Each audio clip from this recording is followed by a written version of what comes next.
virtuelle en conférence pour parler des perspectives de développement après 60 ans d'indépendance du Bénin, quelles implications pour la diaspora. Je vous l'avais annoncé en début de cette émission, en début de cette conférence, que nous aurons plusieurs panels au cours desquels nous allons revenir sur des sujets de développement du Bénin, mais avant ça, un peu d'histoire. Comme on le dit souvent, un peuple sans histoire et un peuple sans âme. Alors aujourd'hui, nous allons faire un peu d'histoire, une courte histoire rapide pour parler, n'est-ce pas, du Bénin, des indépendances jusqu'à ce jour, et que peut mieux le faire pour nous que M. Ebenezer Sélégan, qui est docteur en histoire contemporaine et enseignant-chercheur au département d'histoire et d'archéologie à l'université d'Abomey-Calavi. Je vous prie d'accueillir parmi nous M. Ebenezer Sélégan, s'il est là. Oui, je crois qu'il est là. On va demander à M. Ebenezer de bien vouloir activer son micro pour nous rejoindre dans cette conférence pour sa présentation. Ok. Bonsoir, M. Panou. Bonsoir. Bonsoir à tous les compatriotes de la diaspora. Et je voudrais remercier sincèrement le bureau de la diaspora Canada qui a bien voulu m'associer à la causerie de ce soir. On va parler de l'histoire de notre pays, des indépendances à ce jour. Mais le thème étant assez vaste, j'ai essayé de reformuler cela pour que cela soit beaucoup plus expressif. Donc, j'ai choisi le Dahomey de l'indépendance à nos jours. Quel défi pour le développement 60 ans après?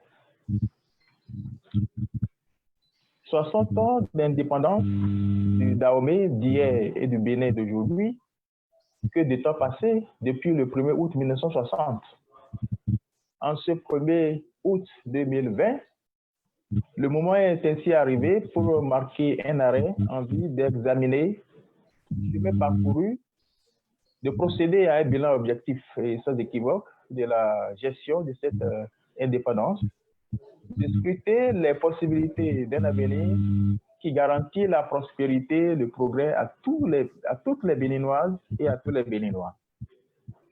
Il y a donc 10 ans, le même exercice a été fait par des aînés à travers un colloque national organisé conjointement par le gouvernement du président Yahi Boni et l'université d'Abomey-Calavi. Et ce colloque s'est tenu du 2 au 5 février 2011. Les conclusions des actes de ce colloque sont sans équivoque. Le diagnostic fait état de la fragilité de l'unité nationale, du non-respect des institutions de la République, donc une économie nationale toujours dépendante de la monoproduction, rendant fragile le développement harmonieux auquel tous les Béninois aspirent pour leur pays. Il y a aussi la non-prise en compte par les Béninois de la dimension linguistique, artistique et culturelle du développement. Tout ce diagnostic révèle donc des défis incommensurables à relever pour donner au sens faire ce peut une impulsion au progrès économique et social de notre cher et beau pays, le Bénin. Cette fois-ci, c'est la diaspora béninoise du Canada qui s'offre l'opportunité de passer au même exercice pour être mieux imprégné de l'histoire de son pays d'origine à travers sa gouvernance, afin de voir comment apporter sa pierre à la construction de l'édifice national.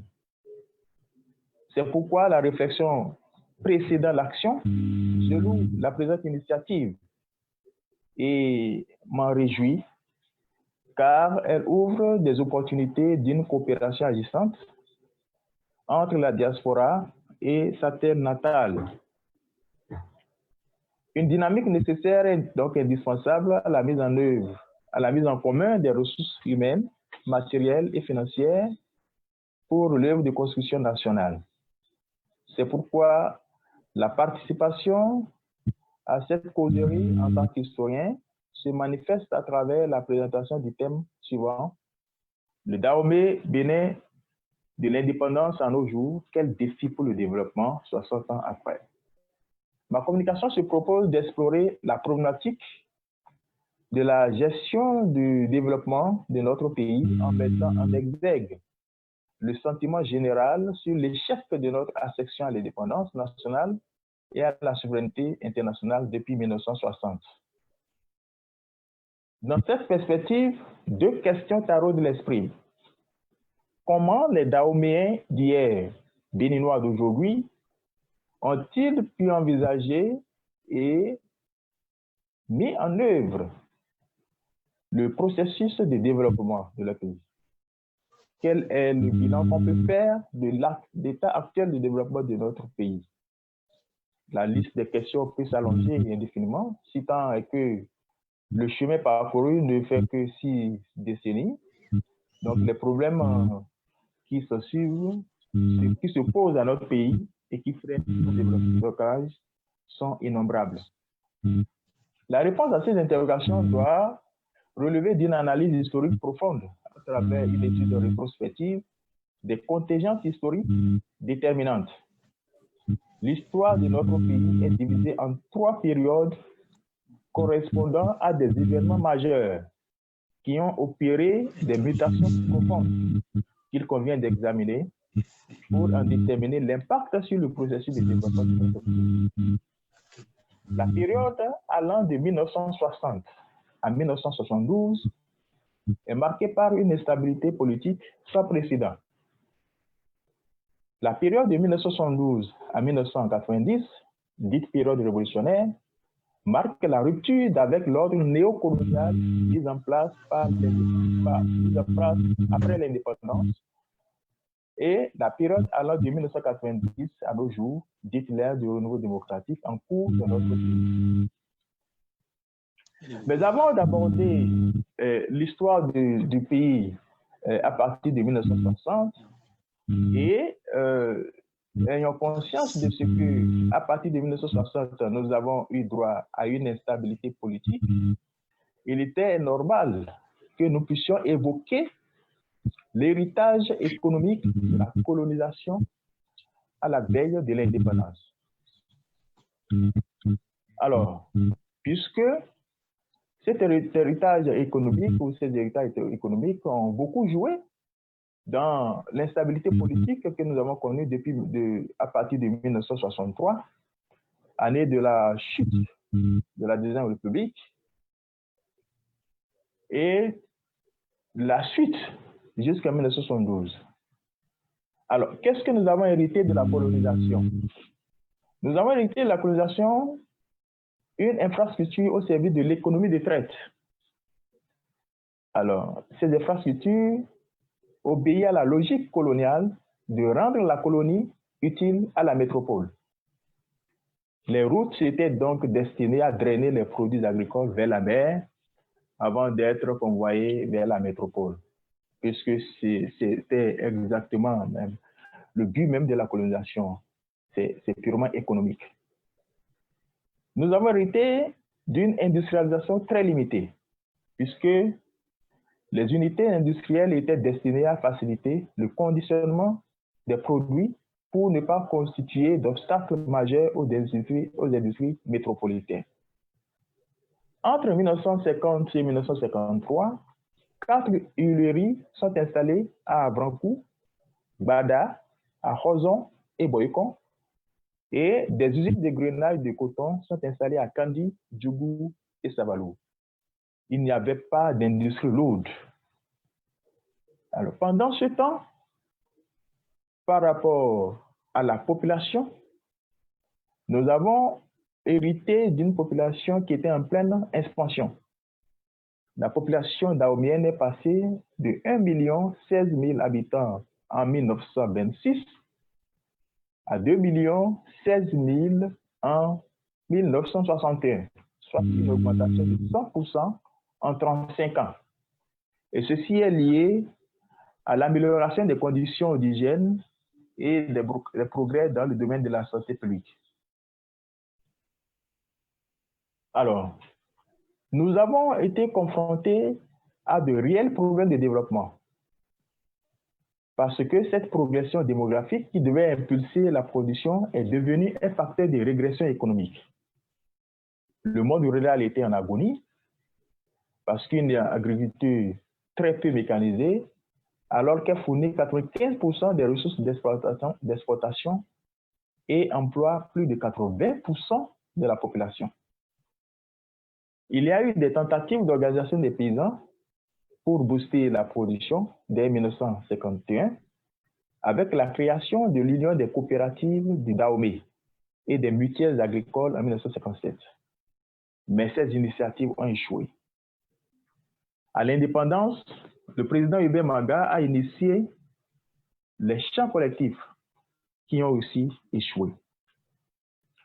Donc, c'est dans ce contexte économique que nous avons hérité de la colonisation qui sera couplé à l'héritage politique à la veille de l'indépendance, qui vont justifier par la suite l'évolution politique de notre pays de 1960 à 1972,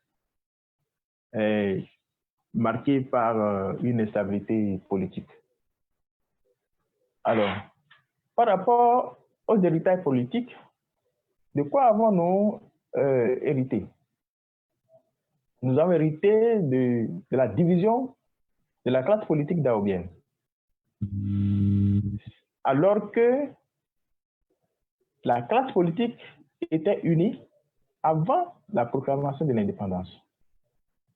La naissance du premier parti politique qu'on a appelé Union progressiste dahomienne en juin 1946 et qui a tenu son premier congrès constitutif les 5, 6 et 7 avril 1947 sous l'impulsion des sociétés de presse et des comités électoraux, a connu un éclatement patent. Cet éclatement est lié à la guerre de positionnement entre les élites qui constituaient donc cette classe politique de l'époque. On peut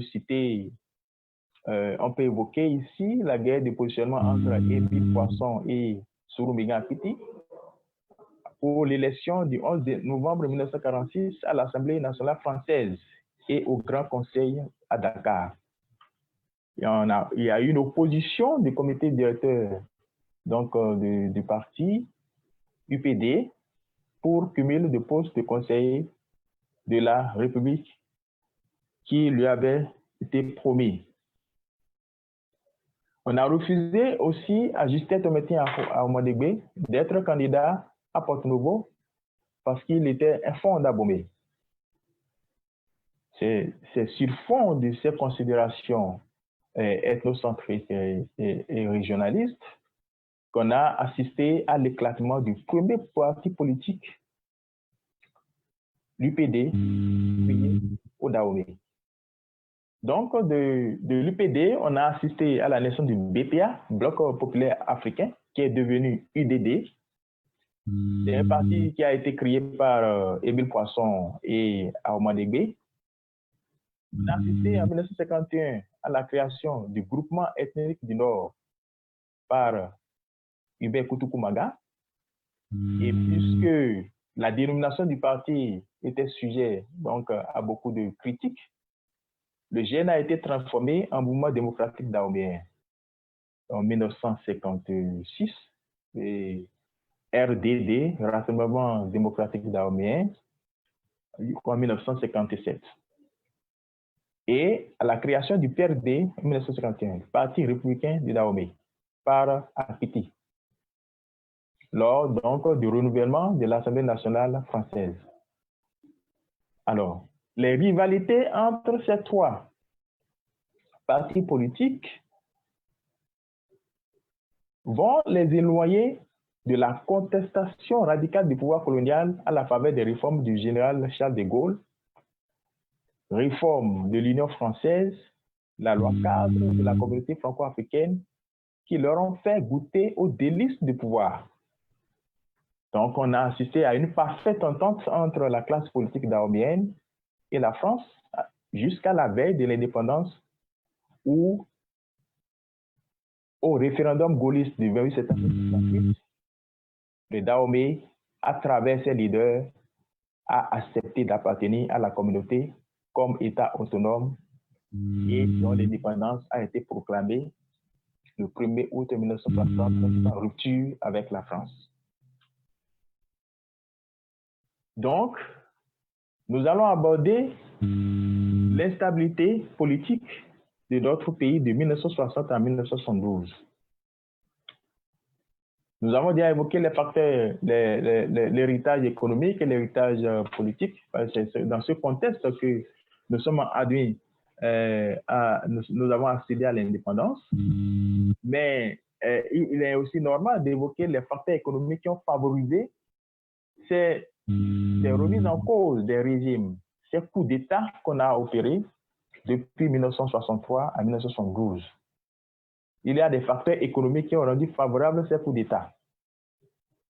Alors, nous pouvons mentionner ici, comme facteur économique, l'augmentation des charges du nouvel État dahoméen, alors que les recettes budgétaires basées sur la fiscalité représentaient 99,99% en 1961. Et cela nécessitait de diminuer avec la récession économique.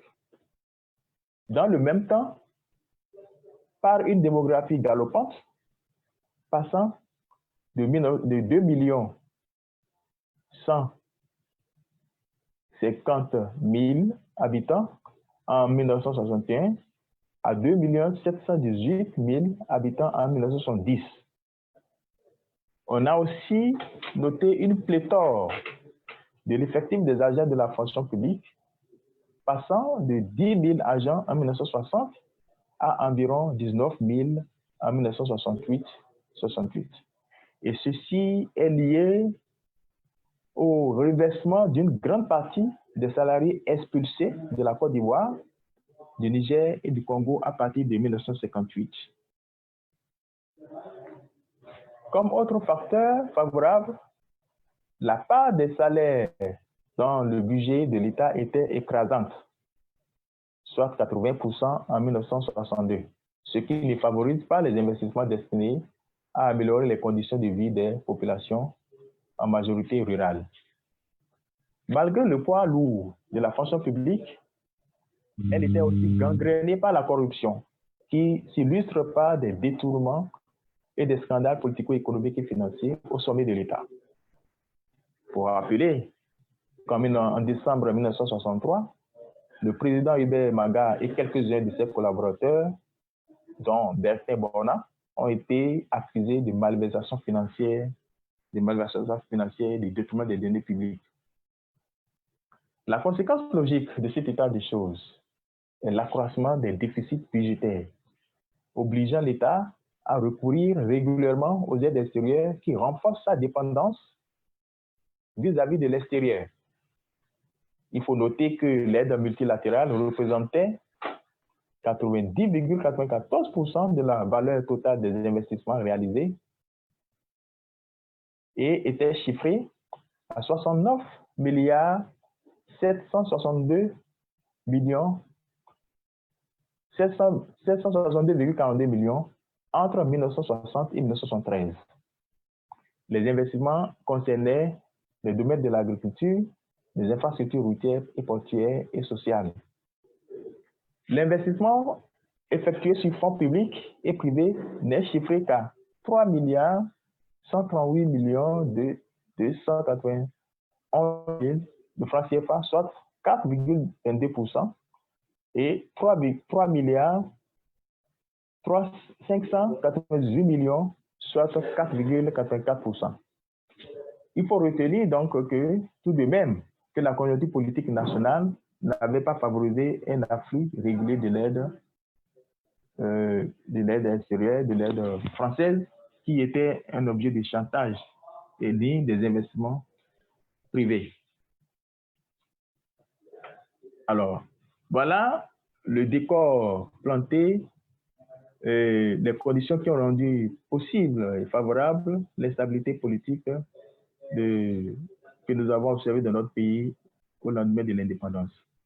Il faut ajouter aussi des facteurs sécuritaires comme la politisation de l'armée sur fond de conflits de génération, des clivages ethno-régionalistes qui ont entraîné la rupture de l'apolitisme de l'armée. Voilà les conditions dans lesquelles les coups d'État sont intervenus. Le premier coup d'État que nous avons connu dans notre pays remonte au 28 octobre 1963 et qui a marqué la chute du régime du PDU, Parti daomien de l'unité, et dont la chute est liée aux contradictions internes et surtout à l'affaire Boïké. Je crois que nous allons y revenir dans les débats pour parler un peu de cette affaire Boïké. La chute du régime du PDD et l'affaire de la Cour suprême aussi, nous allons y revenir. Il faut dire que pendant toute cette période, les difficultés que nous avons évoquées, aussi bien sur le plan politique et économique, ont entraîné une base de coup d'État dans notre pays. Et c'est pourquoi on a parlé d'instabilité politique. Alors, le dernier coup d'État remonte au 26 octobre 1972. Ce coup d'État a été perpétré par les jeunes cadres de l'armée, ayant à leur tête le commandant Mathieu Kérékou. En fait, la junte au pouvoir a justifié le coup d'État du 26 octobre 1972 par la faillite du régime du conseil présidentiel. Nous allons y revenir. Dont la vie n'a été que parjure selon le nouveau pouvoir qui affirmait que, je cite, le conseil présidentiel et son gouvernement divisés et minés par leurs propres contradictions internes et condamnés de ce fait à l'inaction, ont donné le spectacle chaque jour affligeant de leur carence congénitale, de leur incapacité notoire et de leur incompétence impardonnable à gérer sainement les affaires de l'État et à en conduire dignement le peuple daomien vers un avenir meilleur. Donc, partout, l'autorité de l'État a disparu dans le secteur de l'administration comme dans les sociétés d'État. À leur prise de pouvoir, disons le 30 novembre 1972, les militaires qui ont mis en place le gouvernement militaire révolutionnaire ont prononcé un discours-programme. Et le discours prononcé mettait l'accent sur la mise en œuvre d'une politique nouvelle d'indépendance nationale, c'est-à-dire une politique qui marque la rupture entre l'ordre néocolonial existant et le début d'une nouvelle ère où il fera bon vivre pour tout le monde dans la société daomienne. Alors, ils vont procéder à des ruptures au plan politique, par exemple. On a assisté à la rupture des relations diplomatiques avec Taïwan et le rétablissement des liens avec la Chine le 29 décembre 1972. Ça fait partie des premières ruptures opérées par les révolutionnaires. En 1974, le 30 novembre 1974, les nouvelles autorités militaires ont proclamé l'idéologie marxiste comme guide philosophique de la révolution et du socialisme comme voie de développement. Et en 1975, ils ont procédé à la révision des accords de coopération entre le Dahomey et la France, coopération signée juste au lendemain de l'indépendance le 24 avril 1961. Un certain nombre de privilèges que ces accords accordaient à la France ont été supprimés. Toujours dans la même dynamique de rupture avec l'ordre néocolonial, le gouvernement militaire révolutionnaire a dissous tous les mouvements démocratiques en avril 1974.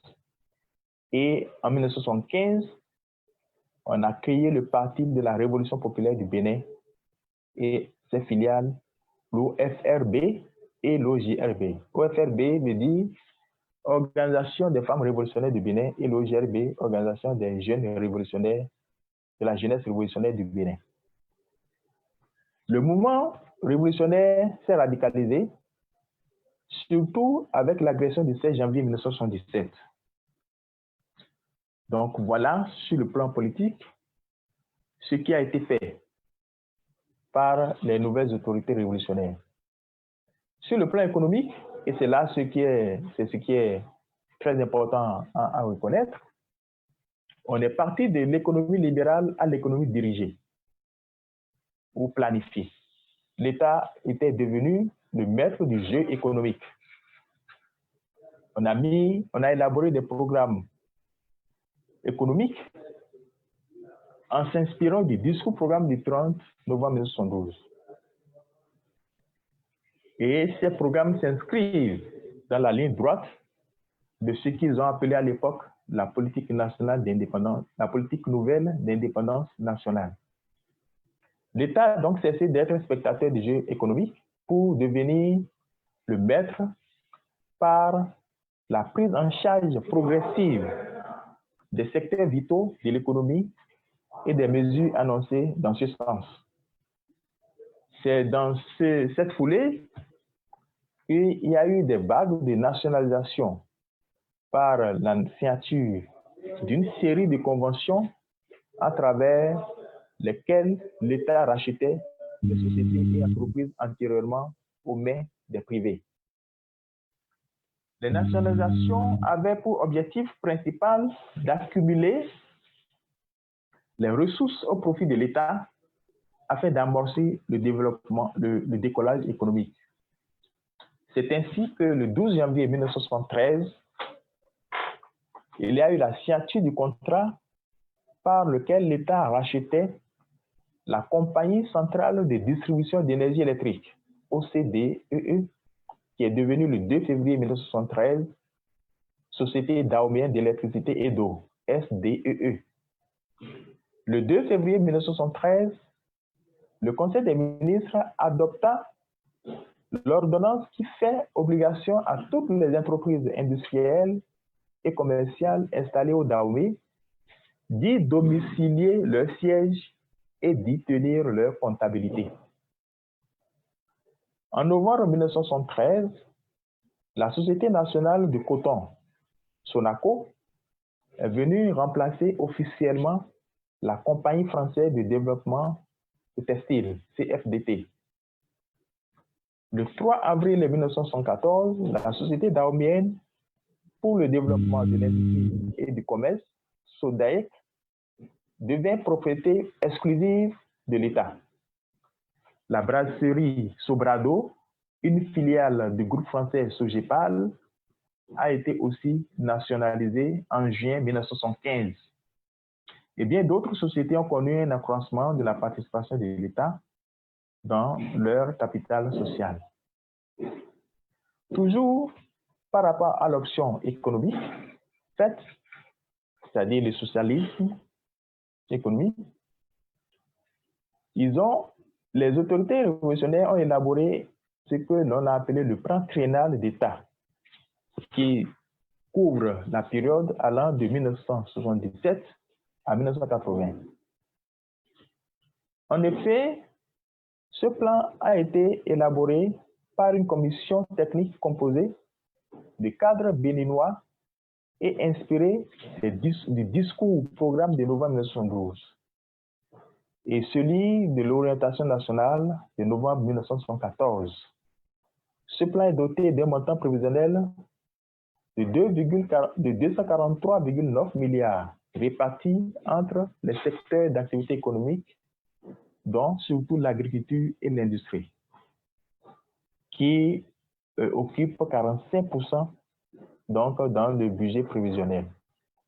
Il faut dire que, conformément à leur politique de développement, les nouvelles autorités révolutionnaires on dit qu'ils vont faire de l'agriculture la base de développement et de l'industrie son moteur. Donc, ceci se justifie par le fait que les deux domaines d'activité économique ont été prioritaires. Donc, dans le domaine de l'agriculture, l'État a pris donc des initiatives, à savoir la généralisation dans toutes les provinces de l'expérience des cadets démarrée en 1968 sous Zinsou, par une phase pilote dans le département de Bénin et placée sous l'autorité du MDRAC, c'est-à-dire Ministère du Développement Rural et de l'Action Coopérative. La récupération en 1977 de tous les laboratoires et stations de recherche coloniaux placés sous la tutelle de la Direction de la recherche agronomique. Au niveau local, on pouvait noter la création des groupements villageois à vocation coopérative, les GRVC, des coopératives agricoles expérimentales de type socialiste, CAET, et la mise en place des fermes d'État, créées comme moteur de la croissance agricole et source d'approvisionnement des unités de transformation de l'État. Donc, à l'échelle nationale, des sociétés d'agricoles sont créées et rachetées, rattachées au MDRAC, c'est-à-dire au ministère du Développement Rural et de l'Action Coopérative, et dirigées par un conseil d'administration. La Société nationale agricole, SONAGRI, pour la production des périmètres de palmiers à huile a été créée. La Société nationale des fruits et légumes, SONAFEL, aussi a été créée. La SODERA, créée pour la production animale, a été mise en place aussi. La SNAFOR pour la production du bois d'œuvre, etc. Donc, il y avait une kyrielle de sociétés qui avait été créée. Et notons qu'au plan industriel, on a eu la création de la direction industrielle qui était placée sous la tutelle du ministère de l'Industrie. Dans le domaine commercial, on peut noter la SONIB, Société nationale d'importation du Bénin, qui a été éclatée en trois, etc. Donc, pendant toute cette période, le réseau bancaire et le secteur des assurances ont été aussi nationalisés à 100% en 1975, donnant naissance à la BBD, BCD et les CNCA, les CIRCAM et les CIRCAM constituent un système institutionnel de crédit dans le domaine agricole. Donc, tout a été mis en place. Il y a beaucoup d'initiatives qui ont été prises et qui s'étaient inspirées de l'option économique faite par les nouvelles autorités révolutionnaires. Alors, quel a été l'impact de la mise en œuvre des plans de développement sur l'économie?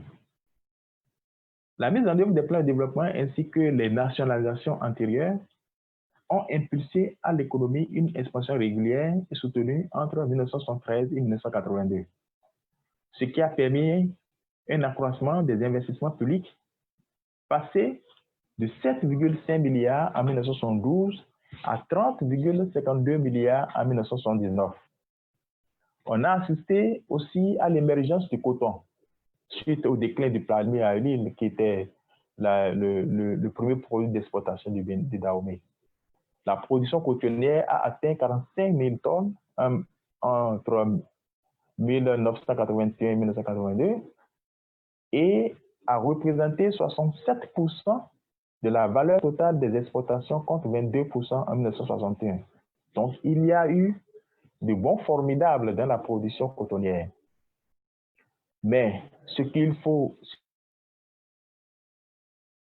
que l'échec de la politique économique du pays, la complication des libertés publiques et la crise financière de l'État qui était devenu incapable d'assurer la régularité des salaires des fonctionnaires, engendre des tensions sociales et une contestation ouverte et généralisée du régime du PRPB.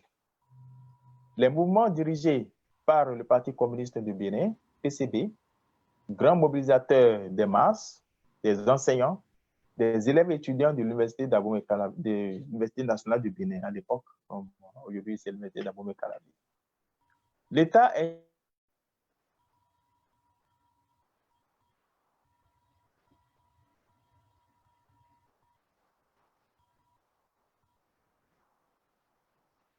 le dos au mur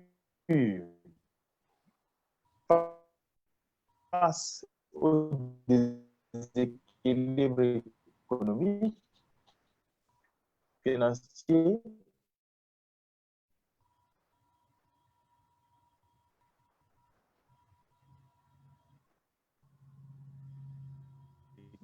convoque une conférence nationale tenue au PLM à Lédo 19 au 28 février 1990. Ainsi s'ouvrit une nouvelle ère politique dans notre pays, l'ère du renouveau démocratique. Nous sommes dans cette ère et le pays fait son petit bonhomme de chemin. Il y a eu des réformes politiques comme consacrées par la Constitution du 11 décembre 1990 et qui a proclamé l'instauration du multipartisme intégral et du libéralisme économique. La mise en place progressive des institutions de la République, à savoir la Cour constitutionnelle, l'Assemblée nationale, la Haute autorité de l'audiovisuel et de la communication, le Conseil économique et social, donc, favorise notre renouveau démocratique. La tenue des élections régulières et transparentes, les élections législatives et présidentielles, communales et municipales, avec une alternance au pouvoir depuis 1990, on peut noter la cession au pouvoir de Soglo, qui a pris le pouvoir, qui a géré le pouvoir entre 1991 et 1996. Mathieu Kérékou, qui est revenu en 1996 pour repartir en 2006. Yahya Boni, qui est venu en 2006 pour repartir en 2016. Et actuellement, nous sommes avec le président Patrice Talon, qui a pris les destinées du pays depuis avril 2016. Par rapport aux législatures, nous sommes dans la 8e législature en cours depuis 2019. D'une manière générale, on observe une vie politique stable avec le fonctionnement régulier des institutions de la République. La liberté de presse, la liberté d'opinion, la liberté d'association, tout ça, c'est évident. Au plan économique, le secteur privé est en train d'être développé. Le système financier est bien organisé. Alors, que peut-on retenir à partir de ces observations? 30 ans d'expérience du renouveau démocratique. Il faut retenir qu'il y a eu d'importants progrès économiques et sociaux, surtout à partir de 2016 jusqu'à 2020, où le pays sort des rangs des pays les moins avancés pour entrer triomphalement dans le rang des pays à revenus intermédiaires selon les classements des institutions internationales compétentes. Tout ça, c'est à l'actif de notre président actuel. Puisqu'il est venu, il a entrepris des réformes de fond en comble, des réformes hardies, très courageuses, qui lui ont permis et qui ont permis à la nation béninoise d'accéder à ce rang sur le plan international. Alors, que peut-on retenir de 1960 à nos jours? D'importants progrès, comme je l'ai dit tout à l'heure, sont réalisés pour le développement du Bénin. Toutefois, il reste à faire. Les efforts actuels doivent se poursuivre en vue d'un suivi des réformes engagées depuis 2016. C'est pourquoi les Béninois ne doivent plus douter d'eux-mêmes, de leur capacité à maintenir le cap, à travailler avec esprit de suite à éviter le relâchement dans le travail et à l'effort. Autre comportement corrigé pour conduire et gérer les affaires publiques reste et demeure un retour aux valeurs cardinales de notre peuple, à la promotion des ressources humaines comme base de développement et considérer, et à la jeunesse, et surtout à la jeunesse, de considérer que la politique est l'art de servir la nation en toute loyauté et avec patriotisme. Merci de votre attention. Je suis disponible pour recevoir toutes les autres préoccupations afin d'approfondir la réflexion à travers ce thème. Merci, M. Panou. Merci, monsieur Sélégan. C'est plutôt à nous de vous dire merci. Merci à vous. Et je crois que, je le disais tantôt, un peuple sans histoire est un peuple sans âme. Voilà, vous nous avez ravivé l'âme de notre pays, le Bénin, à travers donc cet exposé historique qui, n'est-ce pas, revient sur l'évolution ou les évolutions des courbes sociales, culturelles, économiques, politiques et de développement du Dahomey au Bénin d'aujourd'hui au fil donc des 60 dernières années. Merci, professeur Sélégan, merci à vous. On va faire une petite pause.